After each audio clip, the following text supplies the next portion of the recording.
do what you love first.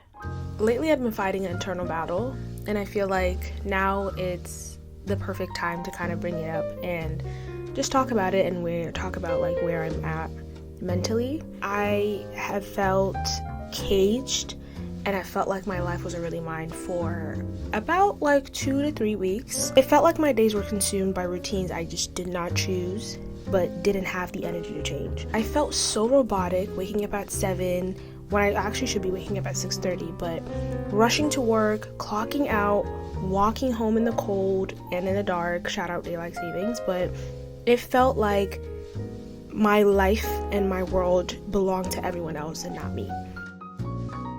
And usually by the time I get home from work, I was too exhausted to do anything.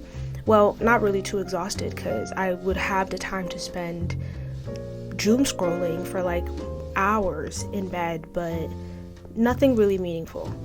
So here I am in bed, scrolling endlessly and just feeling myself slipping further and further away from myself. And if you guys watch my YouTube, Instagram, or TikTok, I'm very big on routine, chasing your dreams, doing things, and just being creative. So I do have a lot of things to do. I just don't choose to do it. I just felt detached and just watching myself just like slip away. And that feeling was absolutely unbearable. This isn't I hate my job story, because I know I'm not built to be an employee, but at the same time, it gives me structure and it gives me drive here and there, filtered, of course. But the issue wasn't even the work. It's the absence of my own structure. I didn't have my own time. I didn't have my own rituals. It just felt like life was literally not mine. And this is when it actually clicked. One day, clocked out of work, and I was on the train back, and it felt like I've lived this life, or I've lived this day over and over and over again for the past, I don't even know, weeks. It felt so familiar to the point where everything is predictable. I knew what time I was getting off the train. I knew what time I was going home. I knew what time I'm waking up tomorrow morning. I even knew what I was going to eat. Everything was just so predictable that it pissed me off. Not only did it piss me off, it also really, really shocked me, because, of course, this is not my first job. This is not the first time I've, worked and also pursued content and also did things outside of work. Because if you've seen my Life of Unpaid Content Creator, that whole series is talking about how I try to balance real life and also my pursuit of content. One of my identity is the fact that I'm very stubborn and very unwavering about like things that I care about. Let's say content, my dreams, my goals. I will make sure to bend reality or make sure to bend my routines to make sure that there's still space for that, no matter what external expectations or external timelines might be. So imagine me on my train realizing not only did I not have any of those routines that showed my effort and that showed my willingness to kind of fit that part of my life into this new routine that I have in New York, I didn't even notice it. Not only did I fight for it, I did not even notice it. That was the first time that's happened ever in my life. Of course, I was baffled and I just did not know how I got here. I will say, and this is the part where I'm giving myself some grace, even if I had this realization about 2 to 3 months ago, I don't think I would even be capable to, make these changes or like even try to walk back to myself, because there was so much going on that I don't think that would have been the most important thing to tackle.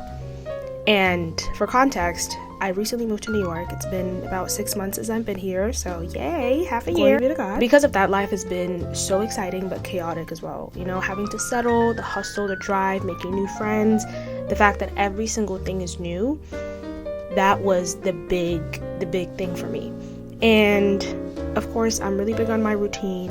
I'm really big on things can change and I can always have things rotating, but there has to be something in my life that's always grounding. And imagine me moving to a new state. Nothing is familiar. My room is no longer a place that's grounding me because I'm subleasing and moving from one place to another. And I no longer have a routine because I no longer have anything familiar. So looking back, I can see exactly why I was easily swept up by external expectations and the fact that like I didn't even have the capacity to, I guess, like fight back or even realize how much I've like slipped away. So thank God, of course, all seasons change, all seasons come to an end. So moved from one sublease to another, and now I'm settled. Now is the time for me to bring my habits back. And it's obviously going to start with my mornings. I like my slow mornings. I like reminding myself that my world is mine before anyone else touches it, or before I even enter anyone else's. And just basically feed my mind and soul before heading to work. So this way, by the time I step out, I've already had a successful 5 to 9. So my 9 to 5 is just a piece of cake. And if you're listening to this, I'm not saying your morning routine should look like mine, or I'm not saying it has to be 2 to 3 hours long. I'm not even talking about morning routines only. I'm here to just motivate you and remind you and let you know that your world is yours first. So if there's any part of your life where you haven't even realized of how much you've slipped away from it, just like I was on that train until life finally hit me, this is kind of your wake-up call, or just a way to remind you that like, hey, do not slip away even further. So whether it's your morning, your mindset, your purpose, start with yourself so you don't ever feel caged in any part of your life, whether it's in relationships, financial, work, or anything. And yeah, my name's Tamara Moses, and thank you so much for watching this video.